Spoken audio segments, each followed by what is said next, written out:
കുറച്ച് ദിവസമായിട്ട് ഞാൻ ഏറ്റവും കൂടുതൽ കേൾക്കുന്ന ഒരു ചോദ്യമാണ്, എന്തിനാണ് കോൺസ്റ്റബിൾ മഞ്ജു നിന്ന് മാറിയത്, ആരെങ്കിലും മാറ്റിയതാണോ എന്നൊക്കെ.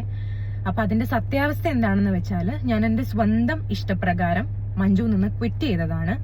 അതിന്റെ റീസൺ എന്താണെന്ന് ചോദിച്ചാൽ എനിക്കത് ഇപ്പം നിങ്ങളോട് പറയാൻ പറ്റില്ല. ഒരുപാട് റീസൺസ് ഉണ്ട്.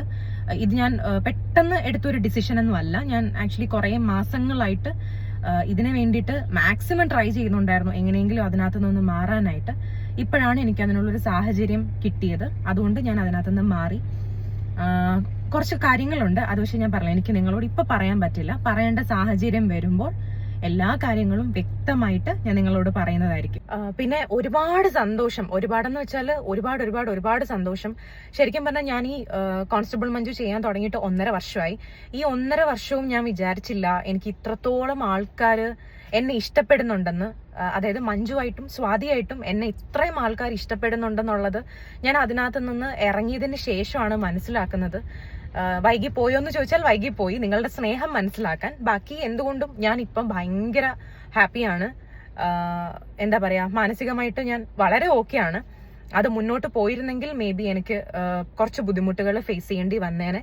അതുകൊണ്ട് ഞാൻ എൻ്റെ മെന്റൽ ഹെൽത്തിനും ഫിസിക്കൽ ഹെൽത്തിനും എല്ലാം നല്ലതാണ് എന്ന് തോന്നിയിട്ടാണ് ഞാൻ മഞ്ജുവിൽ നിന്ന് ക്വിറ്റ് ചെയ്തത്. ഇത്രയും ആൾക്കാർ എന്നെ സ്നേഹിക്കുന്നെന്ന് അറിഞ്ഞതിൽ എനിക്ക് ഒരുപാട് സന്തോഷം. എനിക്ക് ഇൻസ്റ്റഗ്രാമിൽ പേഴ്സണൽ മെസ്സേജസ് ആയിട്ടും അല്ലെങ്കിൽ എൻ്റെ ഓരോ ഫോട്ടോസിന്റെയും റീൽസിന്റെയും ഒക്കെ താഴെ വന്നിട്ട് എന്തിനാ മാറിയത്, ഞങ്ങൾക്ക് ഒരുപാട് മിസ് ചെയ്യുന്നു, തിരിച്ചു വരൂ എന്നൊക്കെ പറഞ്ഞിട്ട് ഒരുപാട് കമന്റ്സ് ഞാൻ കാണുന്നുണ്ട്. എനിക്ക് കുറെ കോൾസ് വന്നു, അൺഎക്സ്പെക്റ്റഡ് ആയിട്ട് കുറെ കോൾസ് വന്നു. സോ അതിനൊക്കെ ഞാൻ എത്രത്തോളം നിങ്ങളുടെ അടുത്ത് നന്ദി പറയണം എന്ന് ചോദിച്ചാൽ എനിക്കതിന് വാക്കുകളില്ല. I am so happy and thank you so much from bottom of my heart. എനിക്ക് അത് പറഞ്ഞറിയിക്കാൻ പറ്റാത്ത അത്രയും സന്തോഷമാണ് നിങ്ങളുടെ ഓഡിയൻസിന്റെ അടുത്ത്. ഞാൻ ഓഡിയൻസ് എന്ന് പറയുന്നില്ല, എൻ്റെ ആൾക്കാർ, എന്നെ സ്നേഹിക്കുന്ന, എന്നെ നിങ്ങളുടെ ഫാമിലിയിൽ ഒരാളായിട്ട് കാണുന്നതിൽ എനിക്ക് ഒരുപാട് സന്തോഷമുണ്ട്. ഞാൻ പറഞ്ഞല്ലോ കുറേ കാര്യങ്ങളുണ്ട്, പക്ഷെ അത് നിങ്ങളടുത്ത് പറയേണ്ടി വന്നാൽ ഞാൻ പറയാം. എന്തായാലും എന്നെ സ്നേഹിക്കുന്നതിനും എന്നെ സ്നേഹിച്ചതിനും സപ്പോർട്ട് ചെയ്തതിനും ഒരുപാട് നന്ദി. ഇനി പുതിയൊരു കഥാപാത്രമായിട്ട് അല്ലെങ്കിൽ പുതിയൊരു എന്താ പറയുക, ഒരു ജേർണി ആയിട്ട് ഞാൻ നിങ്ങളുടെ മുന്നിലേക്ക് വരുന്നതായിരിക്കും.